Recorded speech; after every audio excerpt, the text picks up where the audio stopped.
réalité évidée et fragilisée.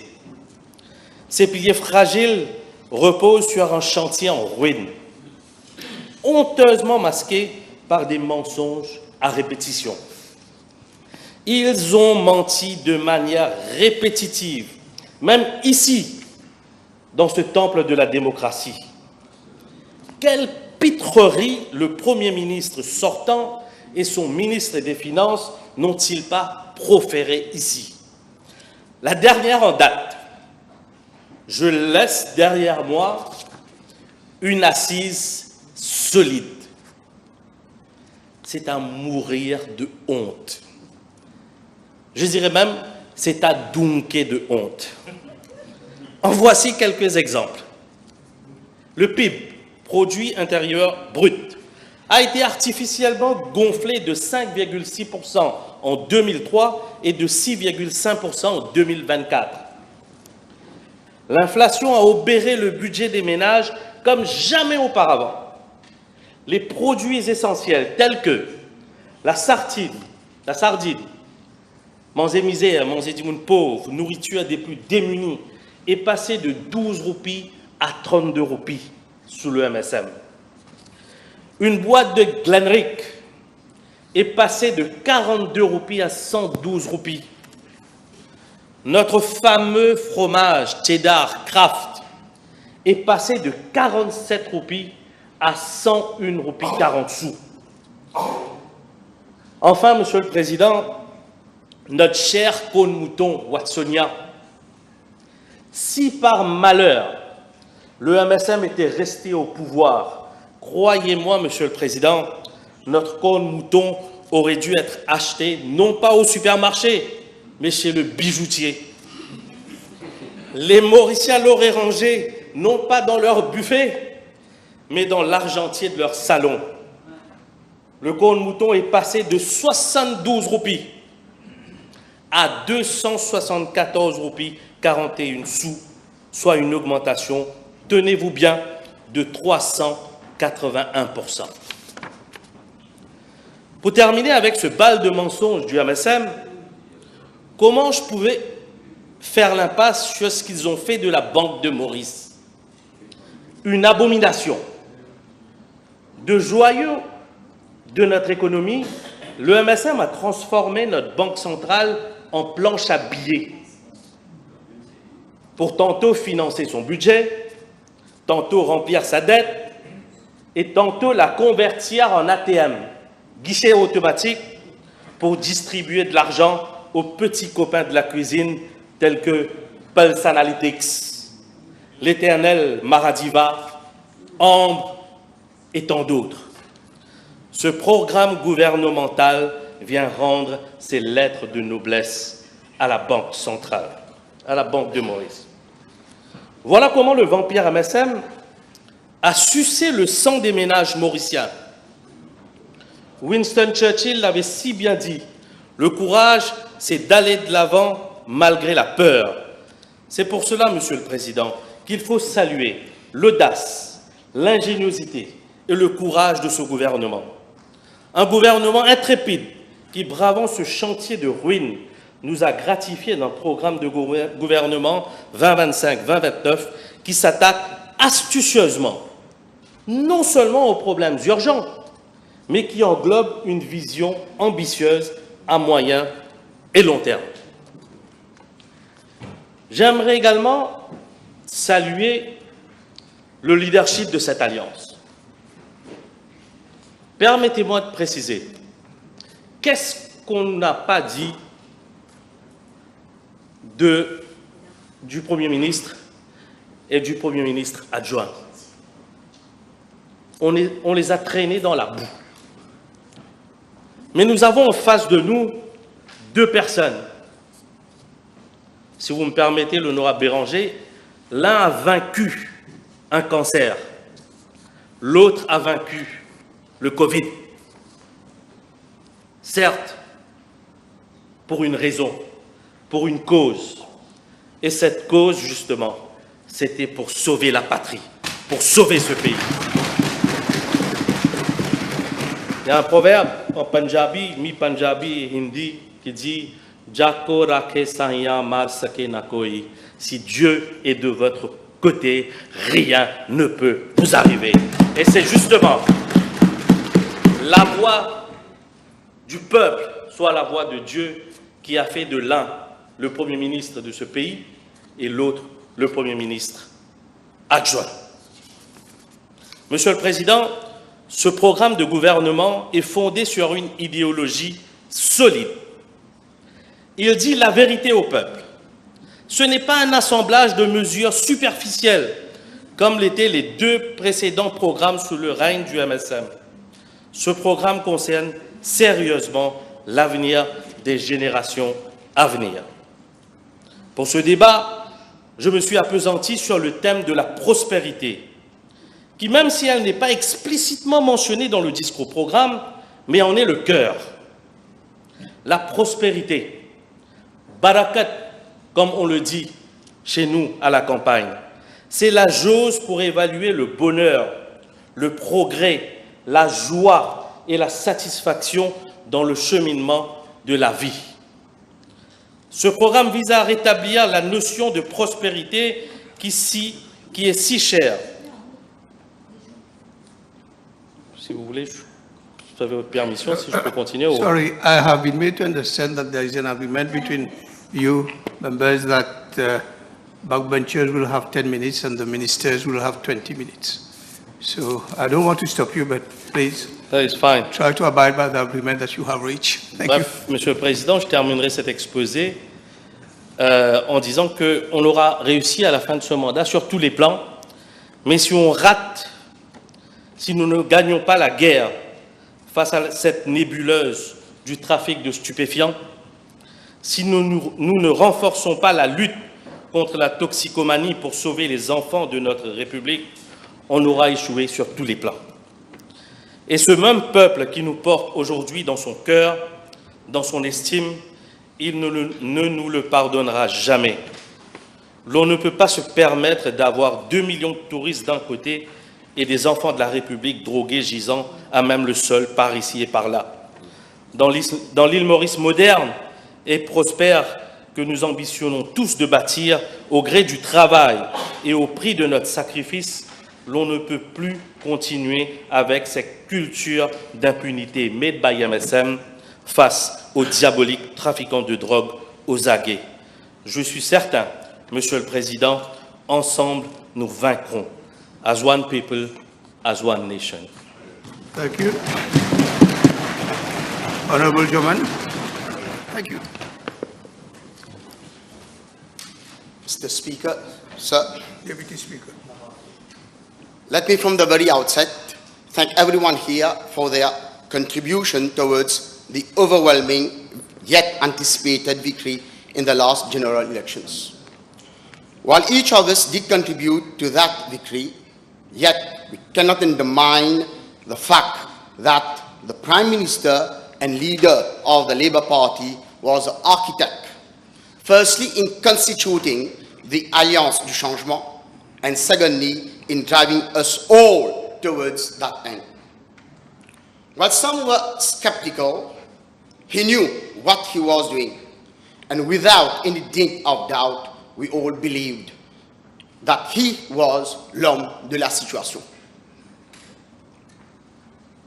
Monsieur le Président, I would like to thank the leader of the Labour Party, Honorable Navin Ramgoolam, to have given me the opportunity to represent the constituency number 13 and to serve the country. My parents brought me up, you brought me here, and I will be always grateful to you. Of course, my journey from a sugar camp to this august assembly would not have been possible without free education. So I salute Ramgoolam for the game-changing initiative since the 1970s. Monsieur le Président, we are often told that grand est celui qui se tombe et se relève. My message to the newly elected members, including me, is that when doubts haunt you, when disappointments stare you in the face, and you see not one ray of hope on the horizon, think of the dominaire endured by the leader of the Labour Party, and immediately you will begin to feel stronger in the midst of overwhelming sorrow that you may be.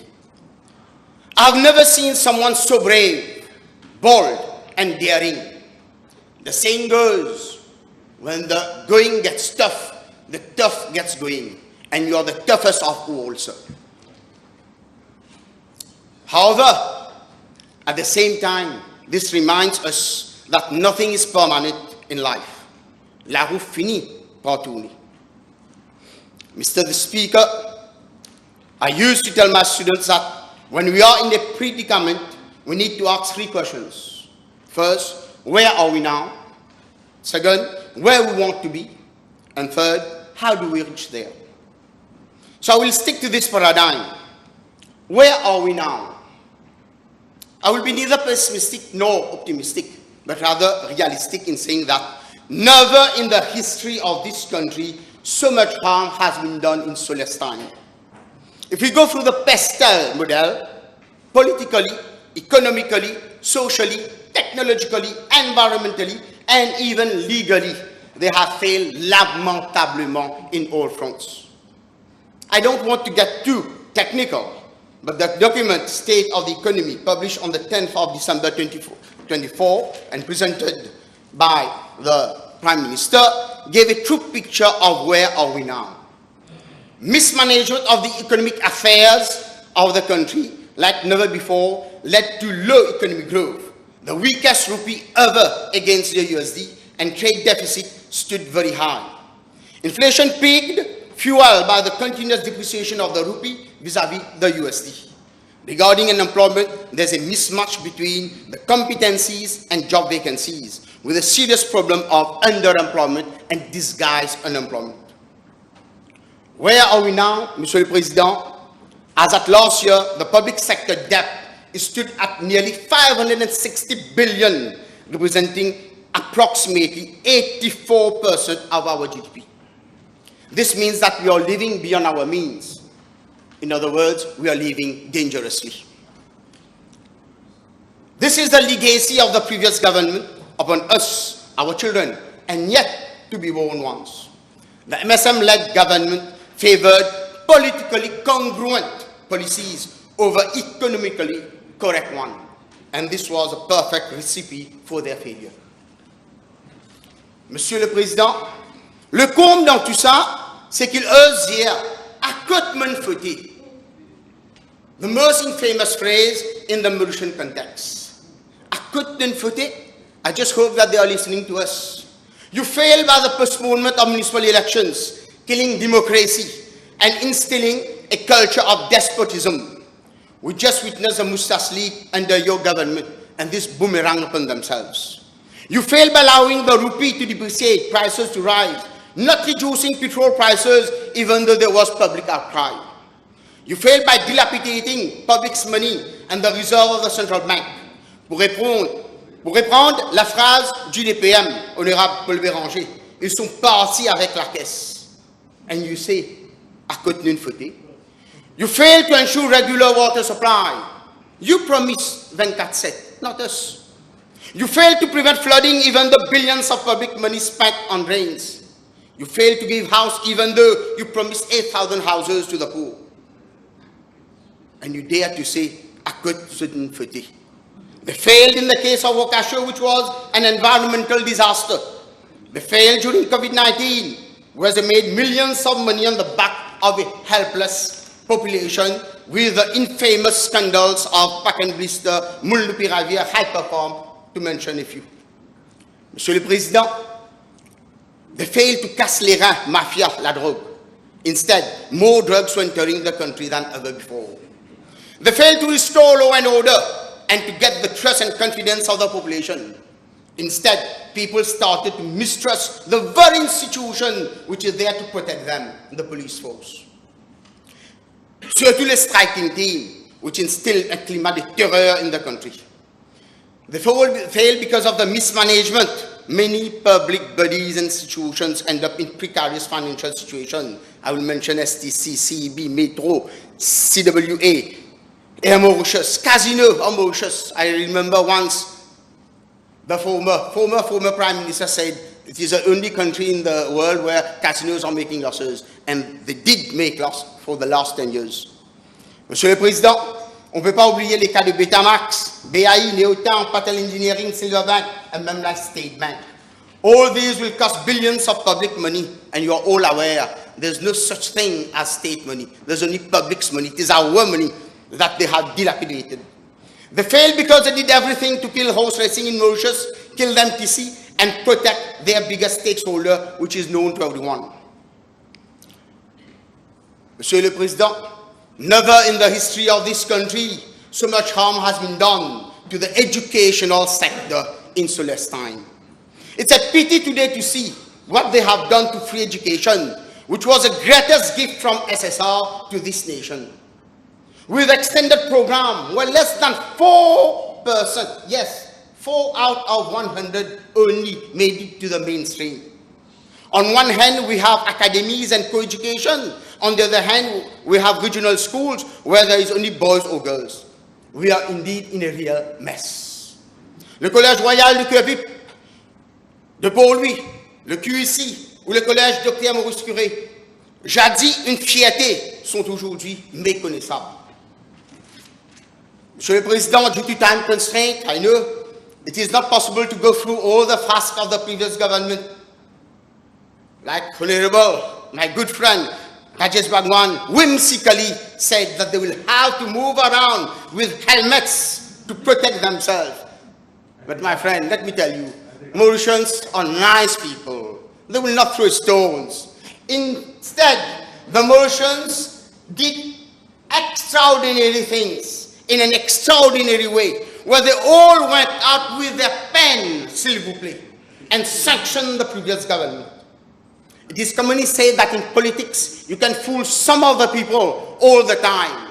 All the people some of the time. But you can't fool all the people all the time. So the writings on the wall, and this is what happened. Heureusement pour nous, Monsieur le Premier ministre, grâce à vos efforts ces derniers temps, que Moody's a donné la note Baa3, investment grade, mais bien sûr avec des investissements. Where do we want to go? This is spelled out in the government program 2025-2029, a bridge to the future. A cursory glance at the document will give an idea of the new economic model and new social order we are planning to have in order to shape a new destiny for our country. It's there for everyone who wants to consult, and it has already been scrutinized by my colleagues. It is very concise and limits itself to the essential. It could not have been better given the precarious state of the economy. Monsieur le Président, where we want to go? Business as usual is no more an option. Only fools expect different results by doing more of the same. We are not foolish. The fools have been collected, pour reprendre ce que le loudspeaker avait dit. Collect this man. The fools have been collected and taken, as my friend just said, to massacres. And 2 months before, the loudspeaker went there 2 months before to inspect massacres. And today he's a CIADA there inspecting these.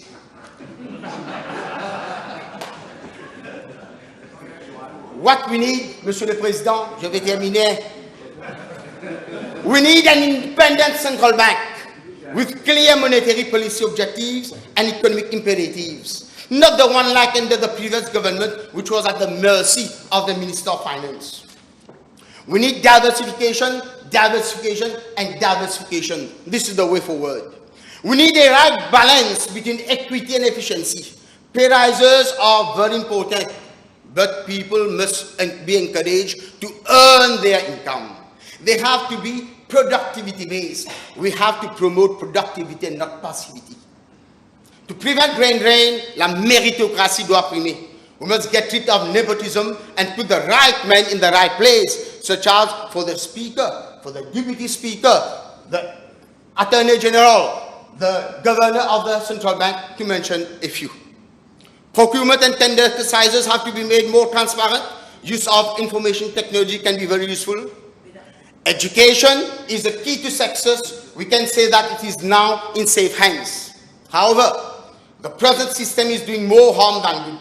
We need a gradual phasing out of the academies in their present form. Either co-education is good or is bad. We need uniformity for all colleges, not two systems within the same system.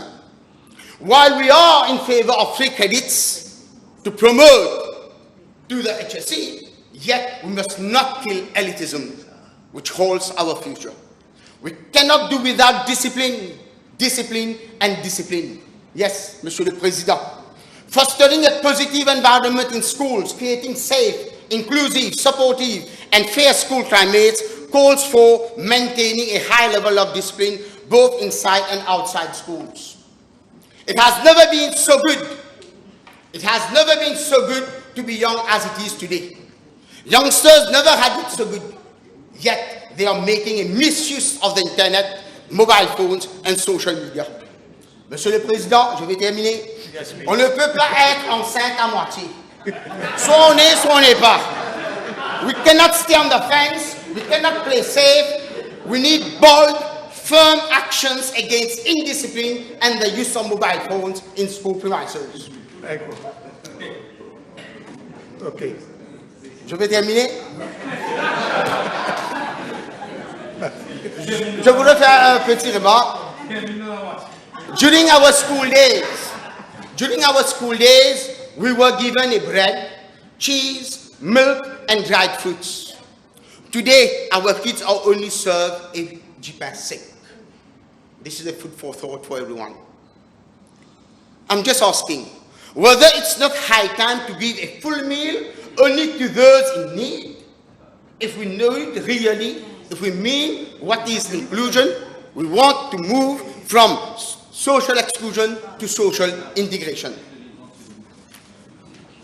Okay, I'll give you another 30 seconds. I conclude, Mr. Speaker. Thank you. So to conclude, 1 second. to conclude, I don't believe in half full or half empty glasses theories. I believe in either full or empty glasses. The previous government emptied our glasses to the least. Our government, and particularly our Prime Minister, has the daunting task of filling them so that the people of this country live a fulfilling life, I would even say fulfilling days. The purpose of this government, which has been massively supported by the people, is to be a government full of purpose for the people. I would reiterate what my friends said, let Mauritius be Mauritius again. Long live Mauritius. Thank you. Thank you, Honorable Member. Honorable Nossingham, you have the floor.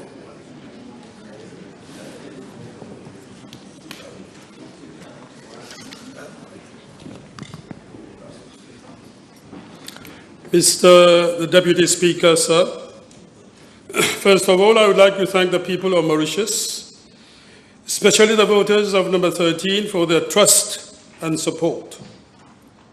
At the same time, I would like to thank the Prime Minister, the leader of the Labour Party, Honorable Navin Ramgoolam, for his unwavering trust, and the leaders of the Alliance de Changement, especially Mr. Honorable Paul-Raymond Béranger, but also Mr. Richard Duval and Ashok Soubron, for their team spirit and commitment, and also all the MPs and multiple collaborators who helped us during the electoral campaign. My thanks go also to my family, especially my wife, and my late father, who was more passionate than me for politics.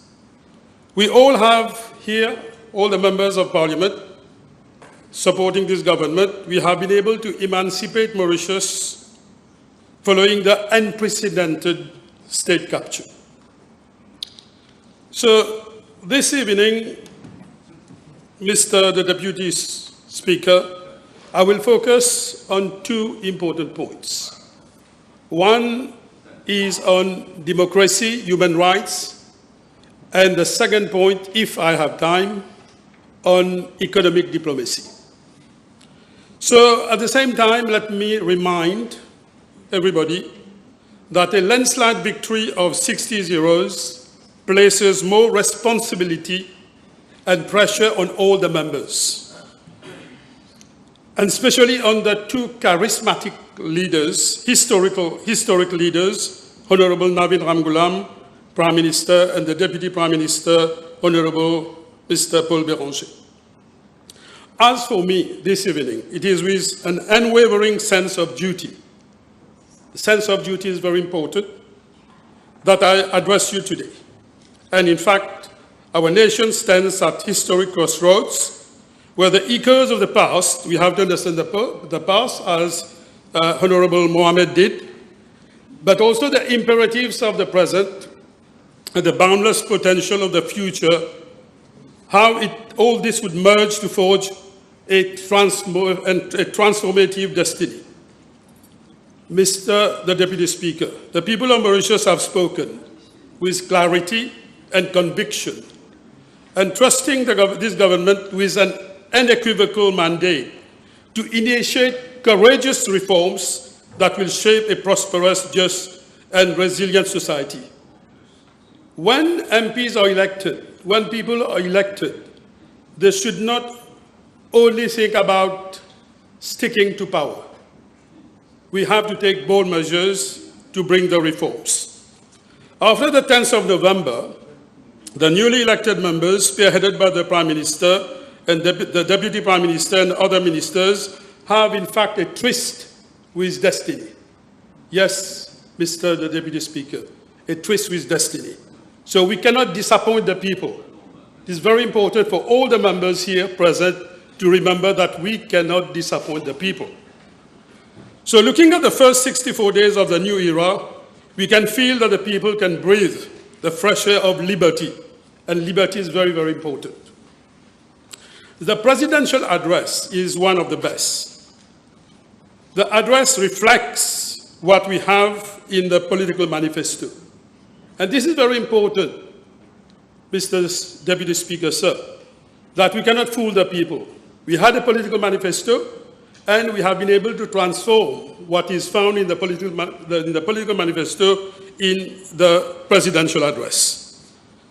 So, first of all, I would like to comment briefly on parliamentarian democracy. So what we are seeing today, Mr. the Deputy Speaker, the way you are conducting the debate, the way the Speaker has been conducting the debate is a lesson.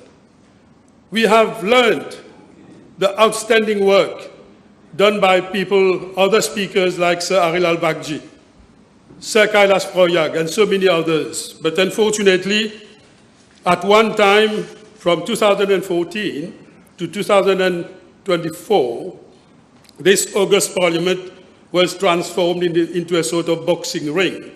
And today, it is really an august assembly, National Assembly. Unfortunately, at the same time, the previous regime did not understand that the Constitution is supreme. And once elected, there is a sort of constitutional right to remain an MP, and the standing orders, Mr. the Deputy Speaker, sir, cannot prevail over the Constitution. We witnessed the abusive naming of so many MPs, like Honorable Paul Béranger, like Honorable Joanna Béranger, Honorable Boulel, Honorable Shakil Mohamed, and so many others. And also Honorable Patrika Sherwaden. And in fact, our Parliament lived one of its bleakest periods. I hammer on that, one of its bleakest periods in history. So therefore, what I propose, we must revisit Section 32 of the Constitution, but also not only Section 32 of the Constitution, but also the standing orders of the National Assembly, to avoid such abuse which took place from 2014 to 2024. Du jamais vu such type of abuse. So this time, Mr. the Deputy Speaker, and also addressed to Madam the Speaker, your benevolent leadership, and also characterized by neutrality, impartiality, and the composure of both you, Mr. the Deputy Speaker, and Madam the Speaker, has given back the prestige to our Parliament.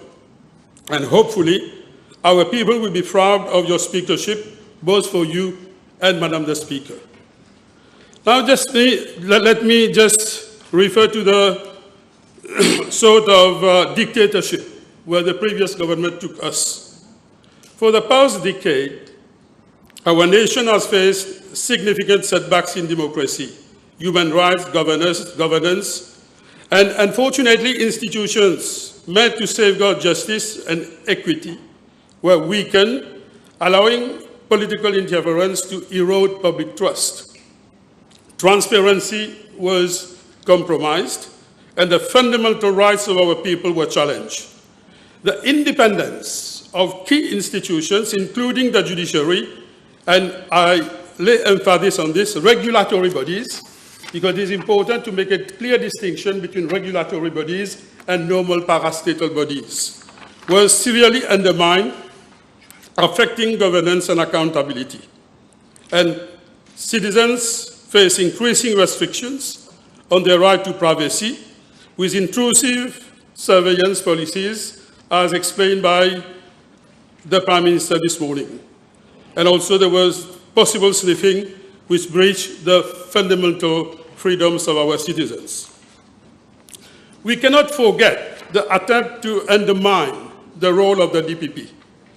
And the amendments which were brought to the IBA and the ICTA are still fresh in the minds of the people.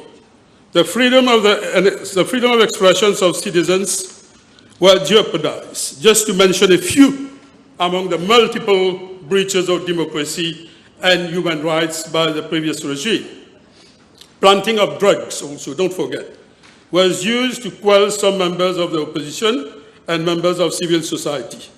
So let us hope now that the police and the judiciary will shed light, just like in the case of Kisnan, people want justice to be done. Rating agencies, don't forget, and international agencies on human rights, like VEDEM, Reporters Sans Frontières, Mo Ibrahim, the State Department of US, etc., downgraded Mauritius. And Paradise Island, once a cradle of democracy, became a dictatorship led by Mr. Pravin Jagnat and the MSM. Now, what can we do to remedy the situation? In his presidential address, the President has proposed to set up the commission, a constitutional commission. And here it is important to understand why is it important to set up a commission, because government itself cannot be in a situation of conflict of interest. So it would be good to have an independent commission with independent experts and possibly with some members from this House which will form part of that important commission. At the same time, we must not reinvent the wheels, Mr. the Deputy Speaker, sir. In fact, the proposal of what came out from the MMM, Labour MMM in 2014 was not bad, and in fact we can polish up to improve it. Other informal groups, like the one led by Mr. Jack Bislal, Dr. Milan Mitauban, Les Joseph Sanmankin, Justin Chanlao, Mr. Laridon, myself, has come up with interesting proposals, and so has Resistance and Alternative. So, now, Mr. the Speaker, the Deputy Speaker, sir, let me speak briefly about the need You have only 1 minute. 1 minute, okay. So let me speak briefly about the importance of electing a president. New way of electing a president, it is very important. So because we are in the context of a parliamentarian democracy. We are not in the context of a semi-presidential or presidential regime. So therefore, having a broad electoral college is important because the president cannot be a stooge person of the executive. So it is important to allow the president to be elected on the basis of a broad electoral college. Mr. the Deputy Speaker, it is also important to reform the electoral system. But let me remind you here, let me remind our members that, yes, I have criticized the BLS system, but if we want to reform, we have to know how to subsume the BLS system into the new reform which we are going to propose. Now, last point, Mr. Speaker, I wanted to comment on human rights and so many other things, but due to the constraint of time, You will have an opportunity. I just want to mention about local democracy. It is important to come up with reforms, to amend the Constitution, and to make sure that no government can postpone elections. But referring to local democracy, I just want to highlight also, we have to ensure that democracy, local democracy means that all constituencies are treated in the same way. Equitable treatment is important because in a way I have to say quite frankly that the South, including constituency number 11, 12, 13 and 14, have been to coin the phrase of Frantz Fanon, they have been the sort of damnés de la terre, the wretched of the earth.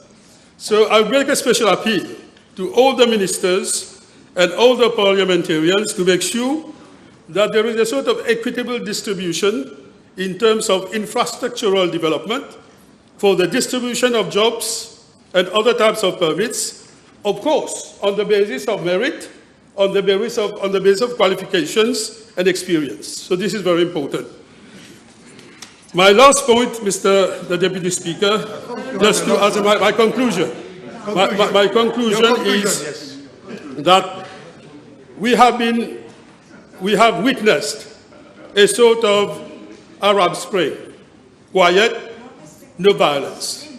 So we cannot betray the people. We have to work and work and work with dedication. This is very important. And also we have to govern with humility, compassion. Thank you for your attention. Thank you. Honorable Minister Pencha, you have 20 minutes.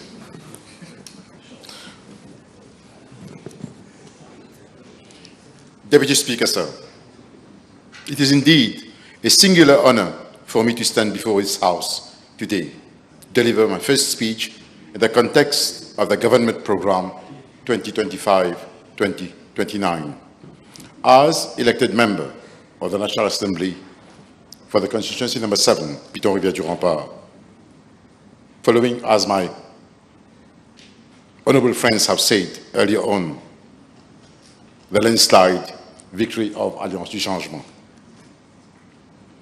This resounding vox populi clearly demonstrates that indeed the voice of God is loud and clear for our country to be governed by a responsible and honest class of politicians, and this government shall indeed serve the people of the country in the manner and with the respect it deserves. Deputy Speaker, sir, let me please at the very outset congratulate Madam the Speaker and yourself, Deputy Speaker, sir, for your election as Speaker and Deputy Speaker of the National Assembly, and reiterate the trust that has been placed upon your capable shoulders to conduct the affairs of this august Assembly with fairness and within the procedures of the standing orders. I also wish to very highly acclaim the Leader of the House, our Prime Minister, for his personal achievement, as well as his resilience in the face of significant challenges. And have I witnessed some personally. Displaying the word I chose, Deputy Speaker, sir, indomitable as a lion. But then again, the computer refused it. It gave me indomitable spirit that has allowed him to continue leading with both his strength and vision. His tenacity to persevere during difficult times, which we have all witnessed, in the hands of the previous government, and his ability to remain resolute even in the most dire circumstances is an inspiration for us all. Through his leadership, he has shown that with determination and perseverance, even the greatest obstacles can be surmounted. Furthermore, Deputy Speaker, sir, I would like to join in to also extend my heartfelt gratitude to our valued partners of the Alliance du Changement. The MMM, Mouvement Militant Mauricien, led by Honorable Deputy Prime Minister Paul Béranger, emblématique en son nom, en sa capacité et en ce qu'il a fait pour le pays et sa contribution. The Nouveau Démocrate and comrades of resistance et alternative for their support to this shared vision. Last, but certainly, Deputy Speaker, sir, not least, I would like to express my deepest gratitude to the people of my constituency, number 7, Piton-Rivière-du-Rempart, for the trust and confidence in me for believing in my conviction. Their unwavering support is a driving force behind my commitment to serve them with dedication and integrity. I also wish to extend my sincere thanks to my two esteemed colleagues in this journey, whose collaboration and partnership have been invaluable. Together, we'll work tirelessly to ensure the progress and well-being of our constituency. Deputy Speaker, sir, the Government Programme 2025-2029, A Bridge to the Future, as presented by His Excellency the President of the Republic, contains all the essential ingredients to redress our country, especially after having suffered under the dictatorship of unpatriotic political leaders for over a decade. The measures announced reflect the philosophy along which this elected government is determined to give a renewed dynamism to the way the affairs of our country will be conducted. Deputy Speaker, sir, I quote, "The rate of criminality of a country is nothing else but an indication of its economy in crisis." End of quote. Fidel Castro. First and foremost, Deputy Speaker, sir, this government is firmly committed to redress the economy of our country with clear, sharp, expert economic measures, while at the same time ensuring the constitutional powers of the Office of the Director of Public Prosecutions in order to foster effective measures to address issues of criminality. Deputy Speaker, sir, drug is one of such a major issue. To merely say that the scourge of drugs has reached uncontrollable limits would be an understatement. Monsieur le Président, avec le gouvernement précédent, les dealers sont devenus des barons et ont eux aussi bénéficié des promotions. Deputy Speaker, sir, what have we not seen? Que Dieu nous protège pour que nous ne voyions plus les barons des drogues voyager en classe business aux frais du peuple. Pour que nous ne voyions plus les barons de la drogue prendre le lac sacré en otage. Et gare aux gens avec la responsabilité ministérielle qui ont saccagé la sainteté du Gangatalao au vu et au su des dirigeants du pays d'alors. Les bonhommes s'est tapé l'estomac en se disant que c'est son gouvernement qui avait institué une commission d'enquête sur la drogue. Et à la surprise, comme a dit le DPM de son impératrice et lui-même, les doigts ont été pointés vers lui, son gouvernement, son entourage et surtout son supplier de camarons et bretsons. Deputy Speaker, sir, what have we not seen? From tractopelle to gas cylinders and Wakasho with fishmongers traveling in police helicopter, while families have suffered, kids have died, youngsters derailed while filling custodial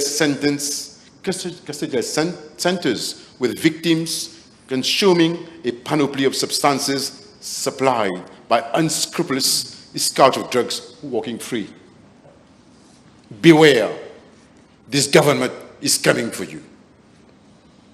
Deputy Speaker, sir, Natreza, recklessly dismantled by the previous government, will rise from its ashes, and the committee managing the new Natreza will be carefully chosen by no one else than the Prime Minister himself.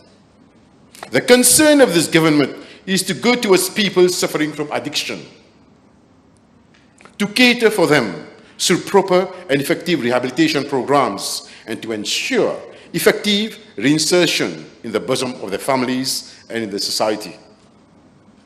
This is a program of a responsible government.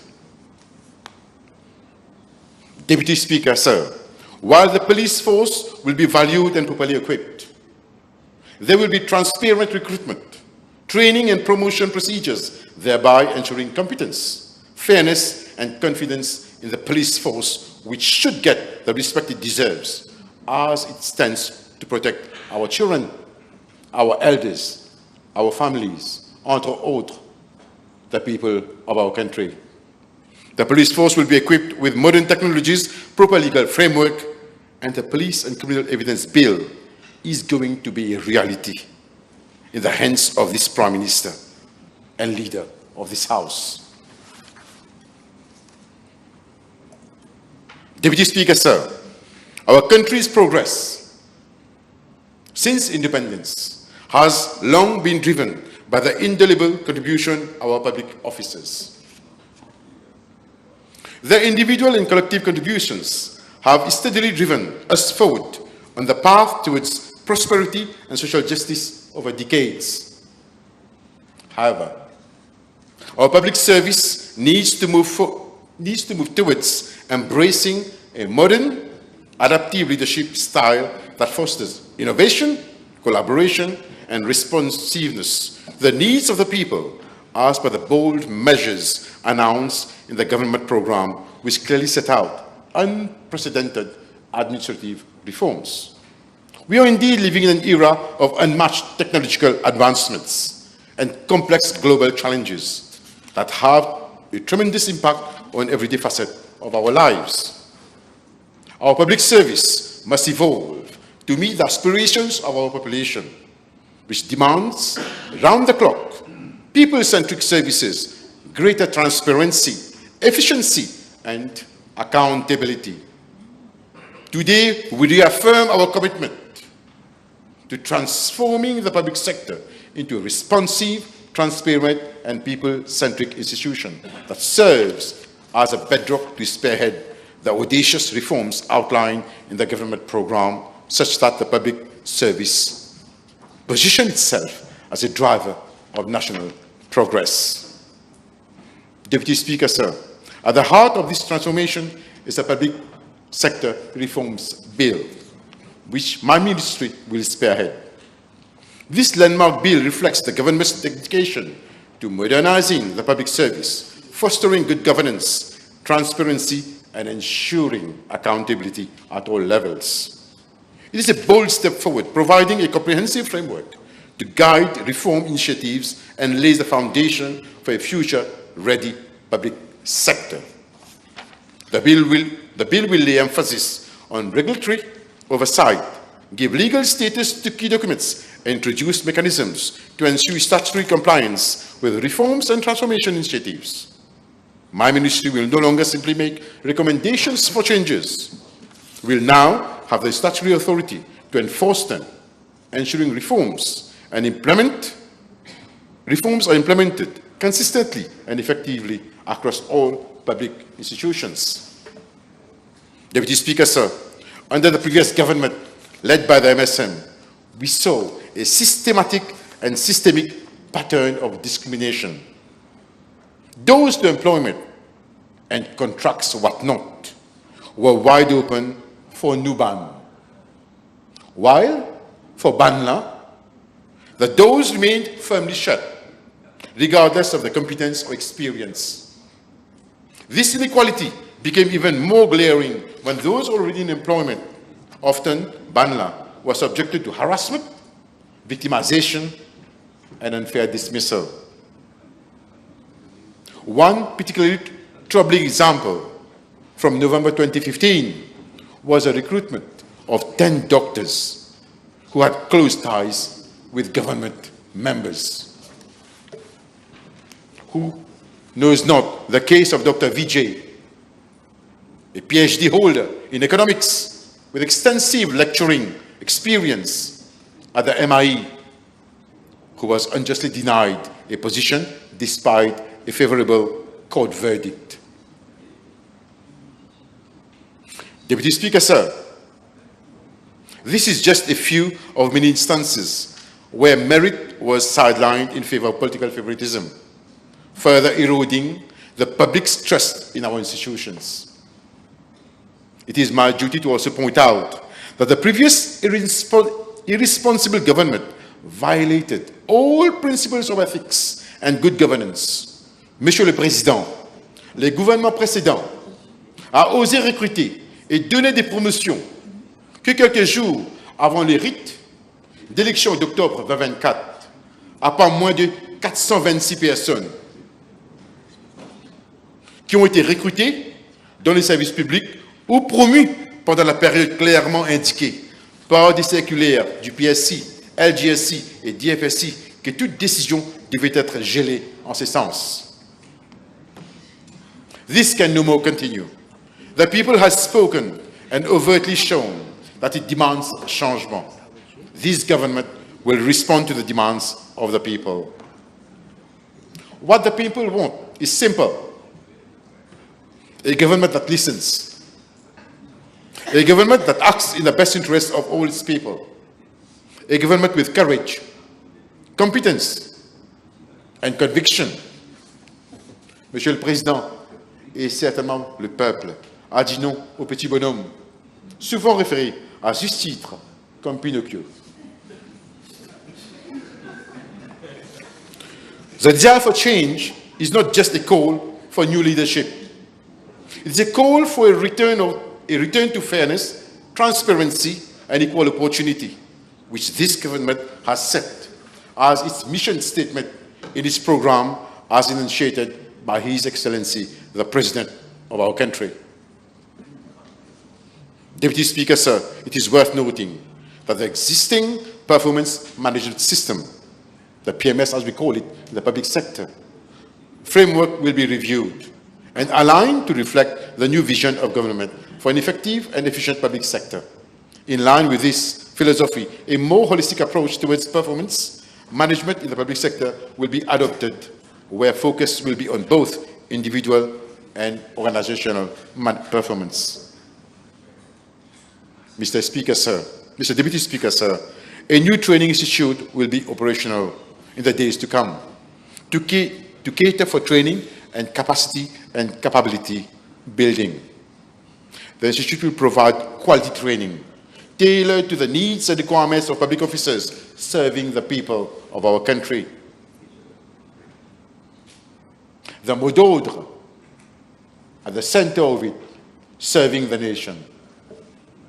The institute will be a state-of-the-art infrastructure equipped with modern facilities and will evolve and serve as a regional center of excellence. It will operate with a strategic plan conceived and constituted from expert inputs, both from our country and from abroad, while linkages are being developed and encouraged with international institutions from India, United Kingdom, Singapore, Malaysia, Rwanda, to name only a few.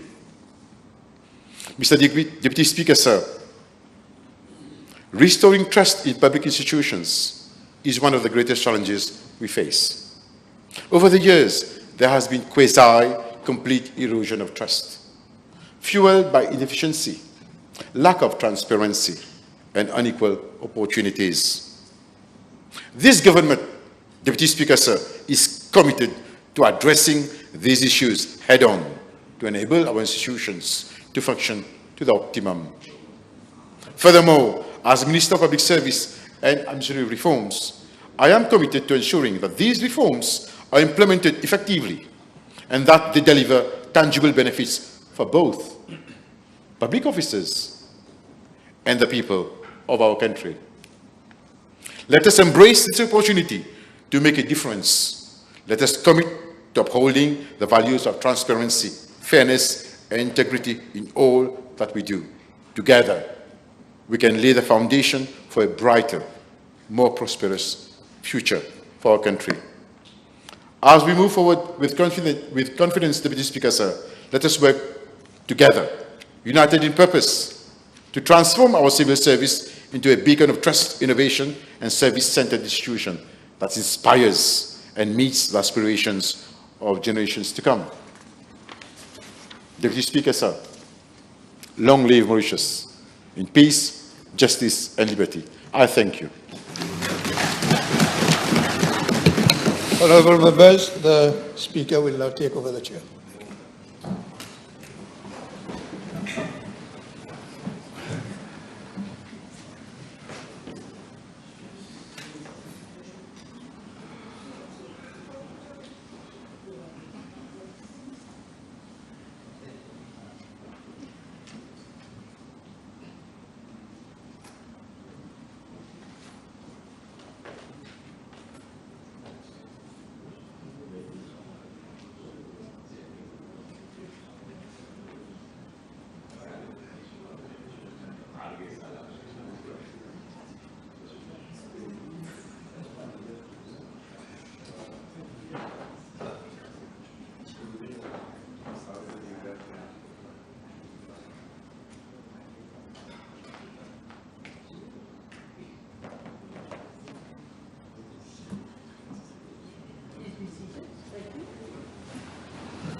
Yes, Madam.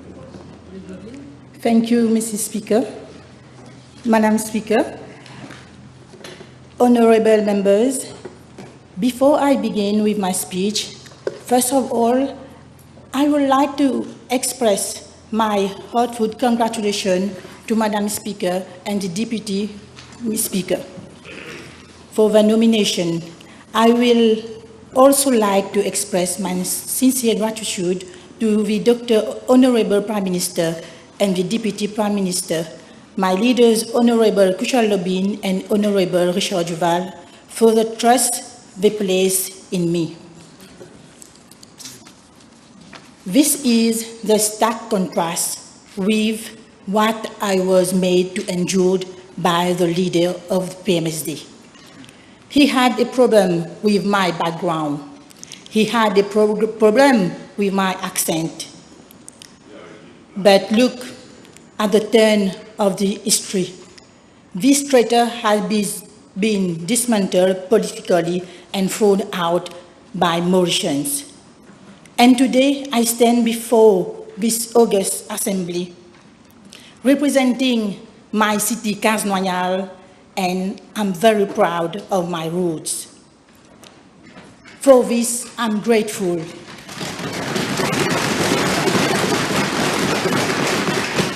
For this, I'm grateful to the Prime Minister and Deputy Prime Minister who defend me and trust me. It is both an honor and privilege to serve under their leadership, and I'm fully committed to fulfill my responsibilities with dedication and integrity. I stand before this House today as the elected representative of constituency number 14. Constituency number 14 that has been for too long been marginalized, ignored, and used as political pawn by certain individuals who only sought personal gain. But today, after 10 years of repression and stagnation, the Mauritians have regained control of their country. They have placed their trust in this government and have great expectation in their government. Under the previous administration, Mauritius was left in ruins. However, the government program 2025-2029 is bringing new hope and real solution to many long-standing issues that have affected our people. Madam Speaker, on the biggest struggles in my constituency, one of the biggest struggles in my constituency is housing. Too many families are living in poor conditions without access to basic infrastructure. Honorable Shakil Mohammed has already announced plans for NSLD housing, and I'm confident that these homes will be built with proper facilities, unlike what happened in the past. Madam Speaker, it is deeply shameful and unacceptable that in 2025, families in my constituency are still living without access to basic necessities such as water and electricity. For example, the inhabitant of Cotorafin. This is not just an oversight, it is a betrayal of trust. The leader of the opposition, Honorable Joe Lejonga, is well aware of this situation, as he was personally involved in helping these families to obtain their plots of land. But yet, when he assumed the position of the Minister of Public Utilities, he failed to fulfill the promise and made to provide to them with access of water and electricity. How can we allow people to be used for political gain? This must stop, Madam Speaker. Our role is to serve the people, not to exploit their vulnerabilities for short-term political advantage. In some areas, children have to walk 3 to 4 kilometers just to catch a bus to go to school. This is unacceptable. I sincerely thank Honorable Minister Osman Mohamed for acting quickly. Within just 3 months, he is providing a temporary solution while a long-term plan is being developed. Yet, this same constituency where one man ruled for 40 years, the former king of 14, and even served as the Minister of Transport, but did nothing to fix the issues. Healthcare remains a major concern in my constituency. We lack of proper healthcare facilities, ambulances in the locality. I want to thank Honorable Anil Bechu, who is working tirelessly to improve healthcare services, not only in my constituency, but across the island. I'm sure he will bring real solution for this problem. Madam Speaker, for years, the previous government undermined democracy. One of the most worst injustices was cancelling municipal elections, taking away the right of citizens to vote for their local representatives. But this government is restoring the democracy. As part of the government program 2025-2029, a new law will guarantee the municipal and district council elections are held on time, so that no government can again violate fundamental rights. And yet, Honorable Adrien Duval dare question municipal elections, even though he stood by and watched as the previous government destroyed the democracy.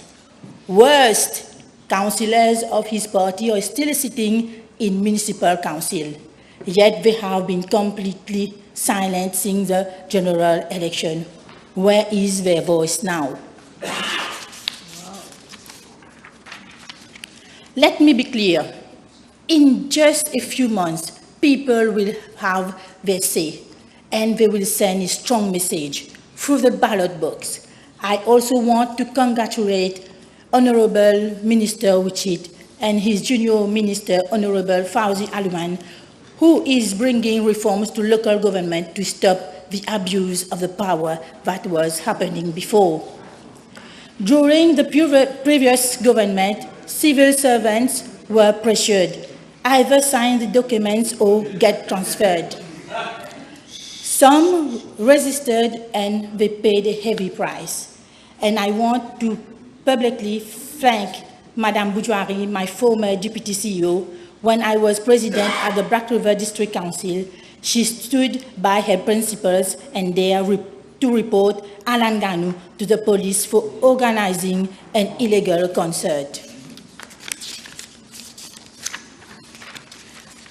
Artists were being denied permits to perform at the cost of her job position. And yes, she got transferred for this action. Where is Alan Ganou today? In the dustbin of history. This is karma. Madam Speaker, I have always fought for the rights of artists. Today, I'm honored and grateful to the Dr. Honorable Prime Minister and the Honorable Kushal Lobin for entrusting me with the position of Junior Minister for Arts and Culture. This is a vast and important ministry, and I'm privileged to work alongside with Honorable Mahen Gondia to restore the dignity of the Ministry of Arts and Culture. Under this government, the arts and culture sector is being strengthened like never before.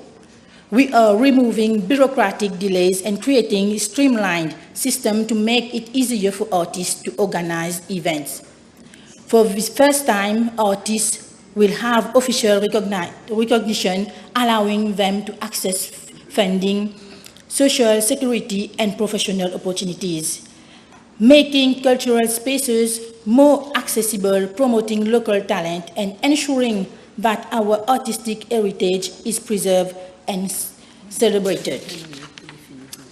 I also want to thank the members of the Resistance et Alternative who have been strong supporters for art and culture sector and continue to stand by these government initiatives.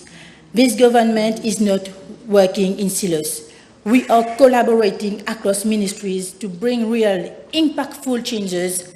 I want to thank the Ministry of Agro-Industry, the Ministry of Environment, and the Ministry of Tourism, who have been key players in the Ilo Beniche project. I extend a special thanks to my colleagues, Honorable Richard Duval, Honorable Joanna Béranger, and Honorable Fabrice David, as well as the President of the Black River District Council and councillors who have all worked together to access the situation on the ground. Invest in sustainable development to reduce long-term environmental risks. Along with my two esteemed colleagues, Honorable Jagannath and Honorable Babaji, we will continue to press for real solutions in our constituency. Madam Speaker, gone are the days of a government that ignores the struggles of the people. Today we have government that listens and acts and delivers results. The government program 2025-2029 is not just a vision. It is a committed to change. And to those who still defend the corrupt, oppressive past, let me remind you, Mauritians, remember.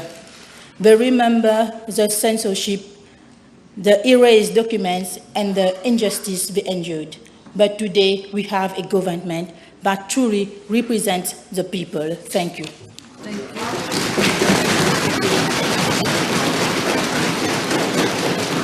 Thank you. Thank you, Junior Minister. Minister Boulel. Yes, Madam Speaker, I move for adjournment of debate. Thank you. The needs to be seconded as usual. I have many seconded. Okay. The question is that the debate be now adjourned. Those in favour say aye. Aye. Those against say no. The ayes have it.